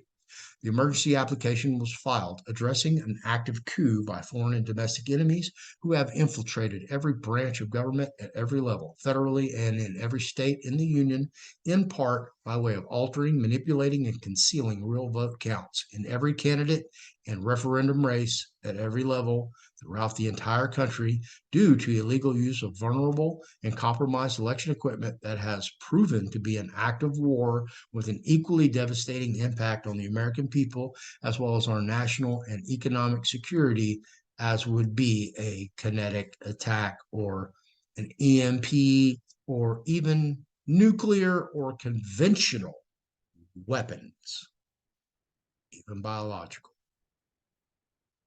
chemical. Should I go on? And who's taking money from China? Allegedly, Joe Biden. All the way to the top, folks. That's why I try to hold the Supreme Court accountable. Are you going to commit treason, or are you going to get down with we the people? You going to be one of the we the people, or are you going to be against we the people? You're going to war upon us. Because if you're going to war upon us, you're committing treason, and we need to execute you. Just saying. Due to the rampant violations of Scott's constitutional right to a fair and honest election, which by default creates the same injury for every other American, she brings this urgent matter to this court for immediate resolution based on the imperative public importance to ensure the sanctity of the election process.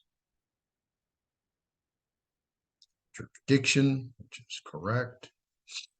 Standing, of course, she has standing. She's a voter. She was in the actual election per se.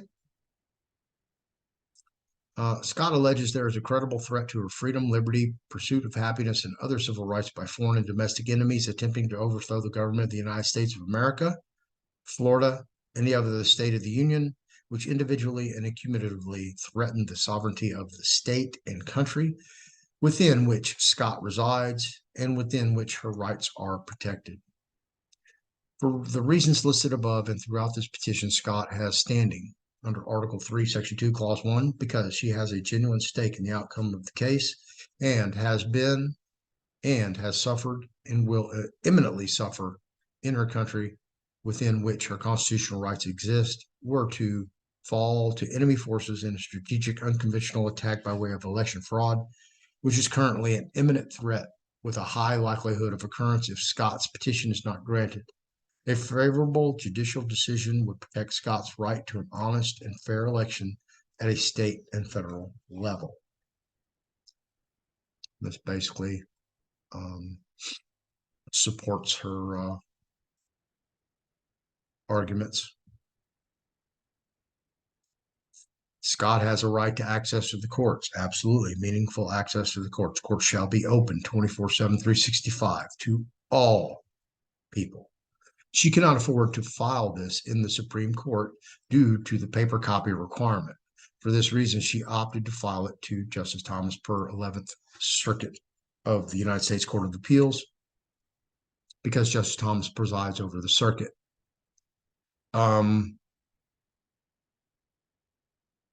They require non-custodial individuals, or persons rather, to file under the Supreme Court formatting, which it's a little book. If you've ever ordered the rules, well, it's about this size. It's a little bit smaller than this. A little smaller than this little magazine or catalog. It's hard to see. There we go.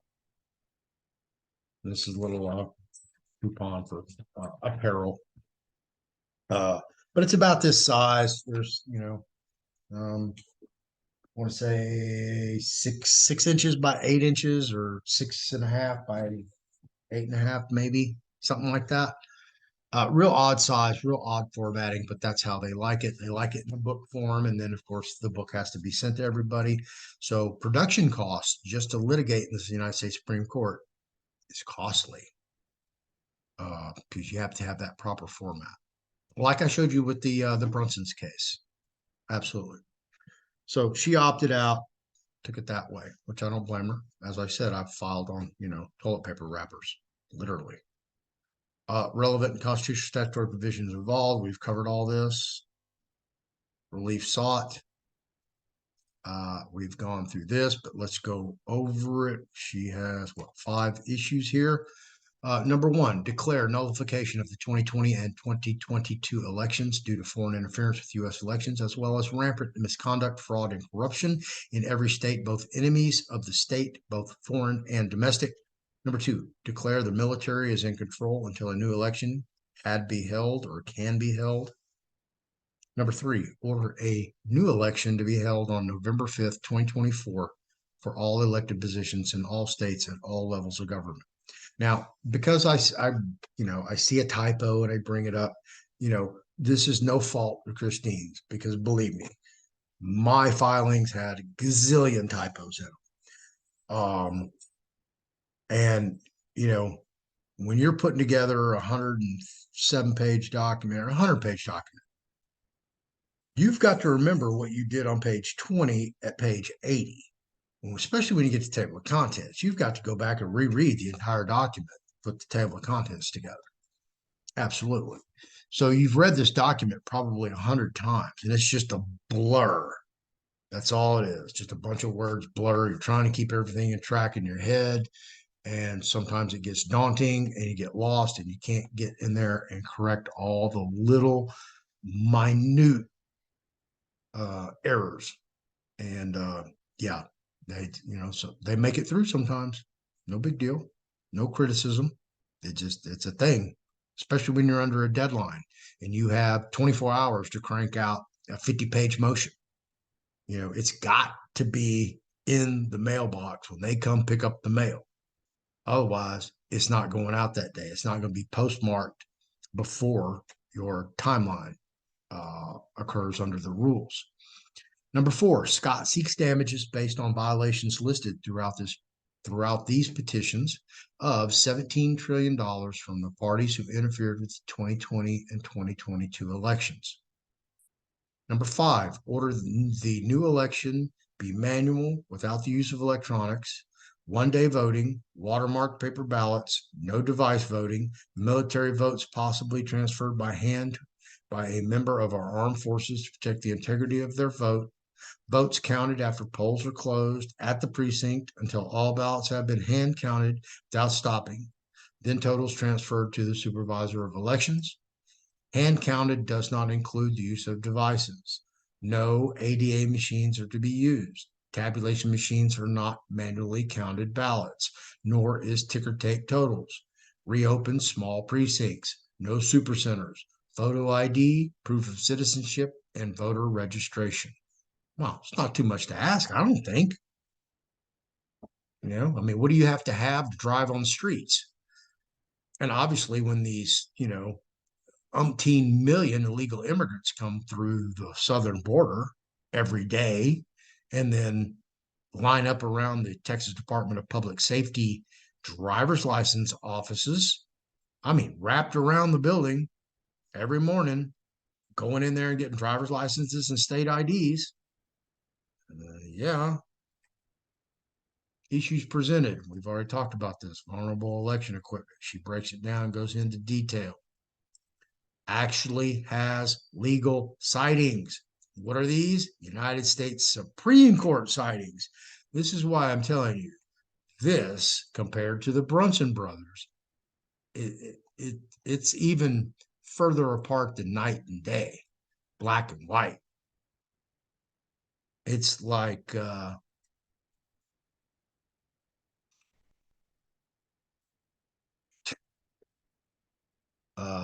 like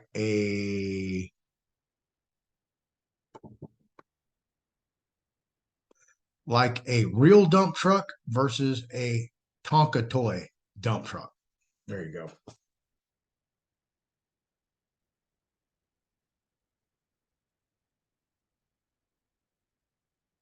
And again, all Supreme Court case law. Here's one, South Second. This is probably a Florida case. Second series.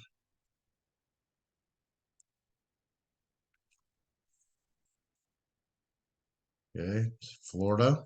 That's out of the Florida. That's the Florida Supreme Court. And certiorari was denied. And there's the citing where it was denied and when. And here's another Florida case. So you see, she's in Florida. She's citing Florida cases or United States Supreme Court case law, which is the what? Law of the land. Absolutely. Very well written. That's why I said, man, this woman has done a remarkable job all on her own. Christine, man, I got to give it to you. You've done an excellent job. Very, very, very good work. Thank you. Nobody else has thanked you. I'm thanking you. You have a open, public, generous thank you very much from Fearless Floyd. Yes, absolutely.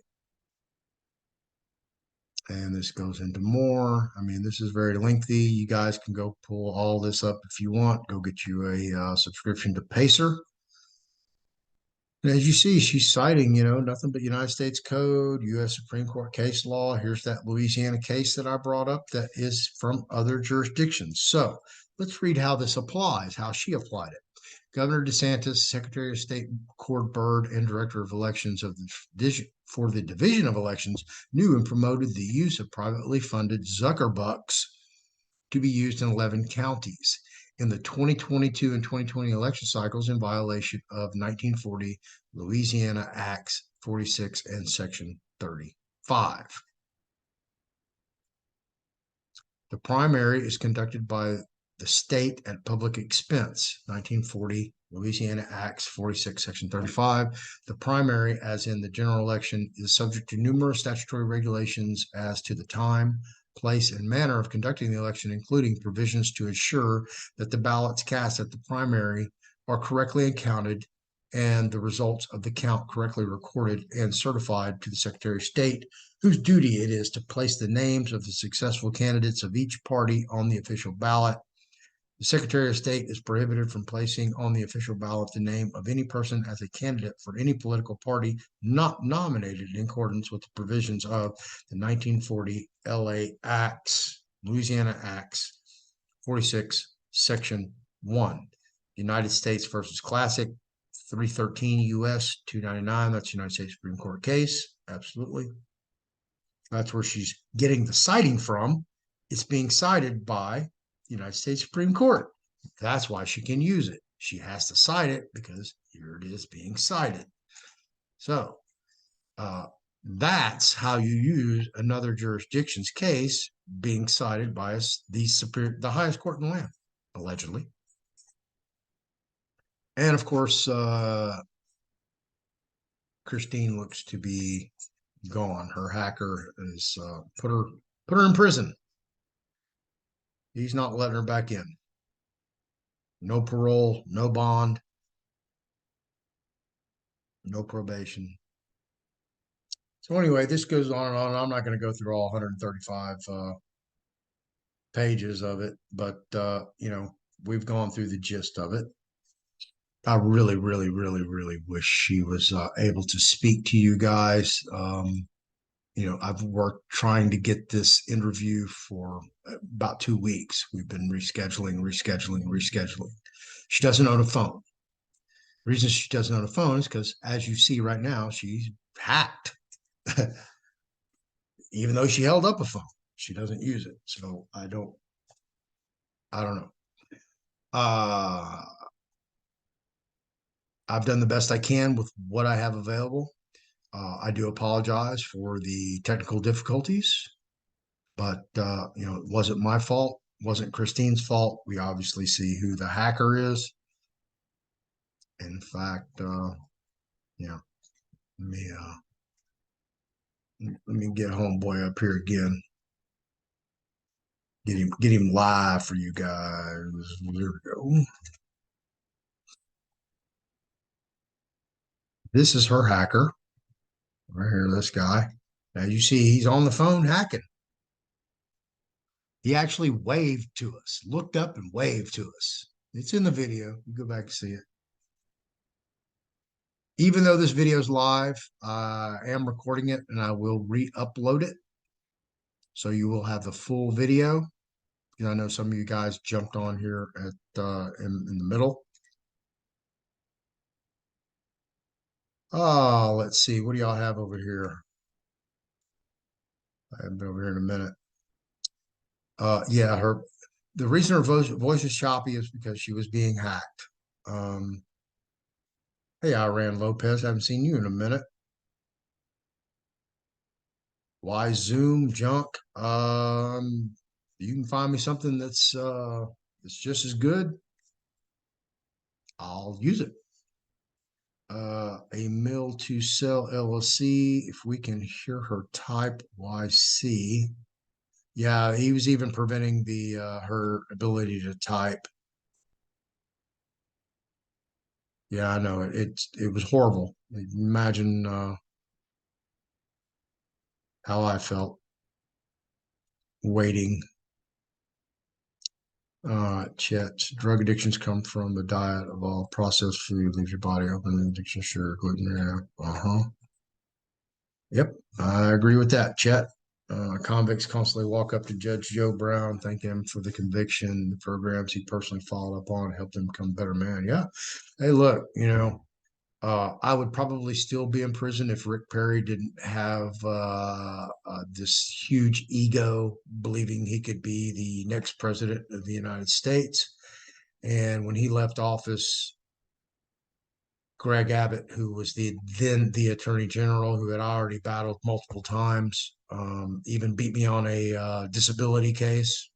Somebody in a wheelchair fighting a disability case. Yeah, I know it doesn't make any sense, but uh, when he became governor, he brought the chair of the Board of Pardons and Paroles in there, Rizzy Owens, sat her down and gave her an ultimatum. Because people who had nonviolent offenses were doing like 90% of their time flat, were not getting parole. They were paroling all the sex offenders. He told her, look, you got to change that up. You got to put these people in programs, get them the hell out of the prison system. It's overcrowded. And she refused to do it. He said, well, you can either turn in your resignation, or I will terminate you next week. And she turned in her resignation. He redid the whole system. I went through the treatment program. Trust me, I fought it the entire way. That's a whole nother story. Somehow it worked. Something worked. Can't tell you what, but something did. Can you chip in, mail a copy to Mike Lindale? I've reached out to Mike Lindale. I've reached out to Right Side Broadcasting. So I've tried. Yeah. I've reached out. This was a very important interview for me. I'm looking to step up my game and do some better interviews with better people. I'm trying to get away from the whole private side of everything. Not in whole. I would still cover it, but there's bigger, better problems out there that need to be solved, need to be brought to light.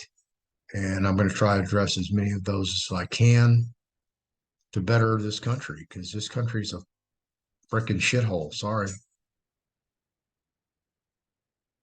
I had to talk so bad about Austin, Texas today. It was pathetic because it is what it is.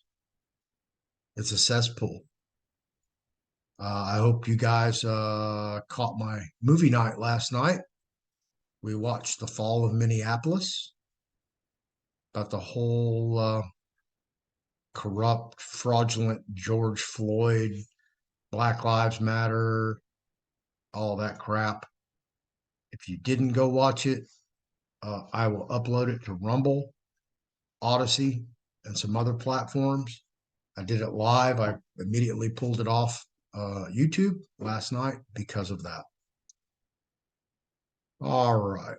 For those of you who are interested in taking a trust class, I have trust classes coming up.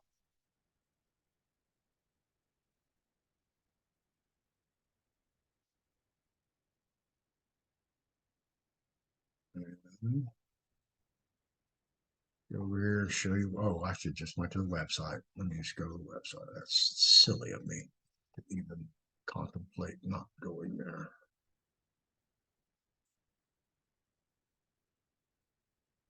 All right.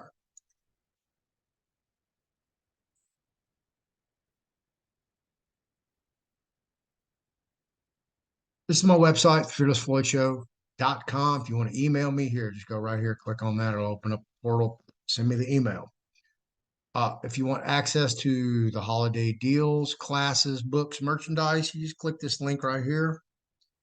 It's going to pop you over here to my store.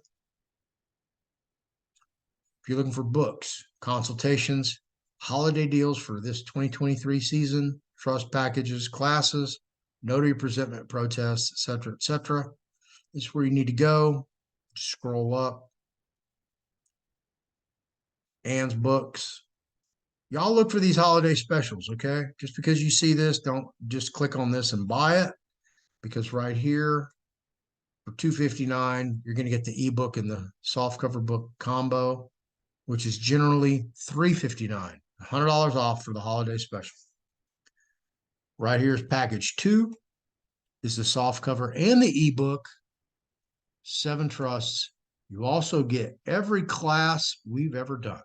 VCR class, Trust 101, 201, 301, 401, and 501. All in there. You get access to all of that.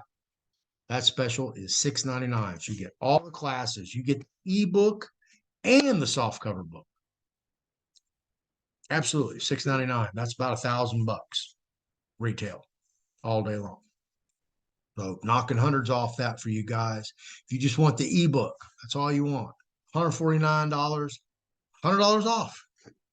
Get it. If you need remote online services, I also do that. I am a remote online notary. And as you see right here, here's a softcover book. I told you it's $259, but boom, you come over here to the holiday special. It's $140. Well, I'm sorry. It's $259, $100 off, and you get the ebook as a bonus. Isn't that cool?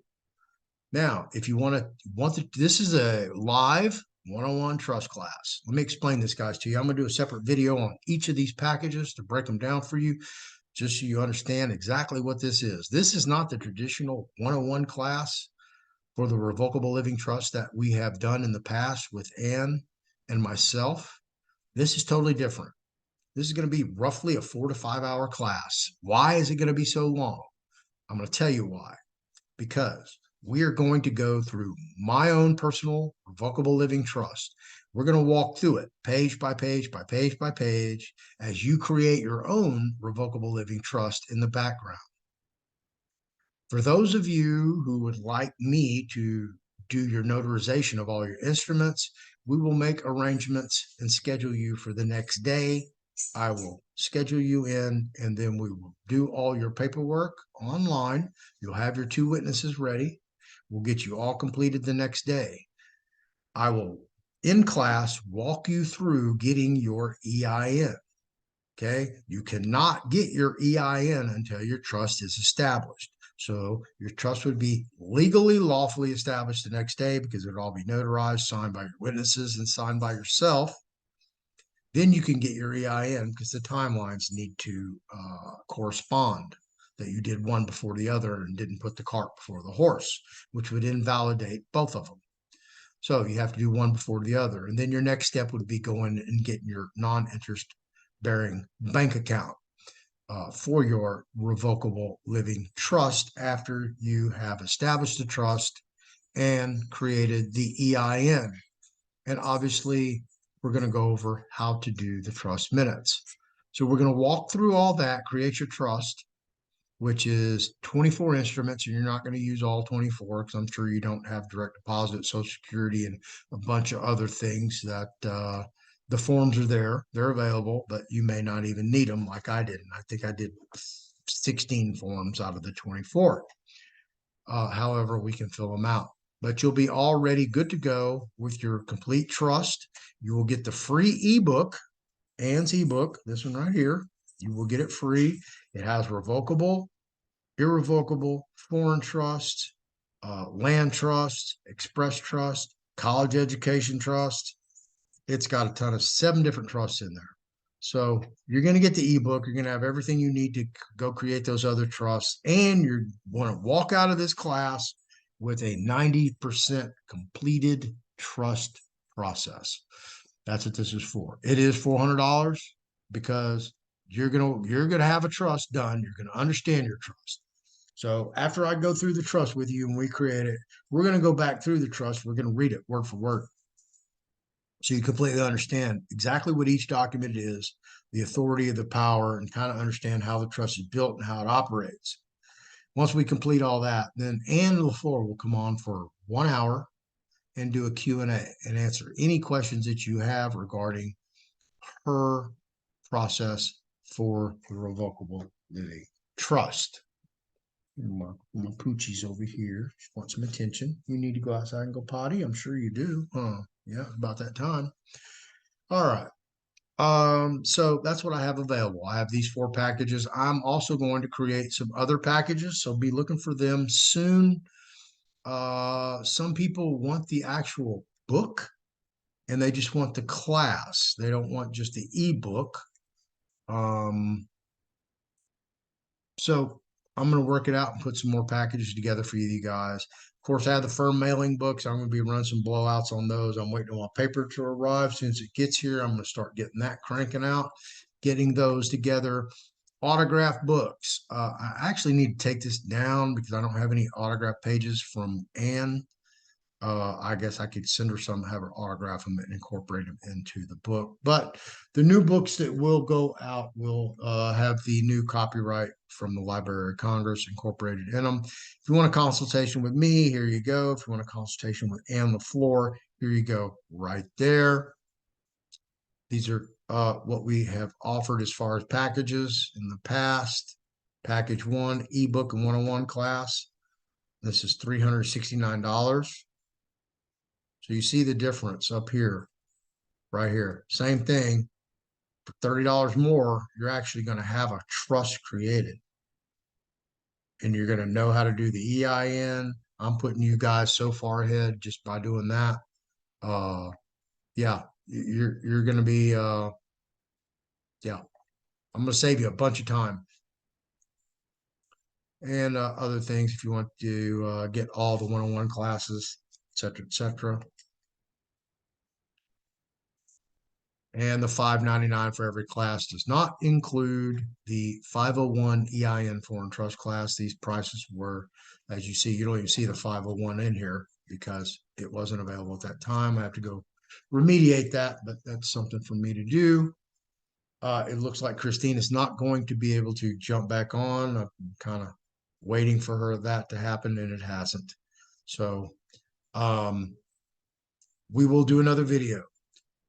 I will continue to communicate with Christine. Hopefully we can establish a better connection and get you guys something that you can actually, I hate to say pay attention to, but, you can hear her speak, which is a major difference in just hearing me speak and, read you what she has filed. I'm sad that this happened this way, but it is what it is, and I'm dealing with it. So we're just going to move on. Thank you for being here. I really appreciate it. Each of you out there, have a very happy Thanksgiving if you celebrate Thanksgiving. Happy holidays. Happy American Heritage Indian Month or Indian Heritage Month, however you want to say it. Y'all have a safe, happy weekend. If you're traveling, be careful out there on the roads. I know it's treacherous up there in the northern area of the United States. So may peace be with you all. Christine, Scott, thank you so much from the bottom of my heart for coming on the show. I really do appreciate your effort, your patience. For the hacker, bro, come on, man. Give me a break, man. Do I need to like slip you a C note under the table or something? I'm very generous. I will take care of the people that need to be taken care of, especially my little puppy dog down here. She's just the best dog in the world. She's a good doggy. No. Give me 5 minutes and I'll be off. Okay? 5 minutes? Can I have 5 minutes? Can I get a high five on that? Give me a high five. Good girl. That's what I'm talking about. High fives from your pit bull. Like, subscribe, share this video, hit that notification bell so you know when I put out more videos. Please leave a comment below. If you want to reach me, the Fearless Floyd Show at yahoo.com. I am the Fearless Floyd Show almost on every social media platform you can think of or participate in. The Fearless Floyd Show at yahoo.com if you want to reach me. I'm mainly over playing in Telegram land. That's where I'm very familiar with that system. I'm able to move a lot of information because I am a subscriber at one time. So it's easy for me to transfer videos. That's why I like it. That's why I use it. Appreciate all you guys. If I don't see you before Christmas, happy holidays. Stay out of trouble. If you're on vacation, don't come back on probation. And as always, please, peace in the Middle East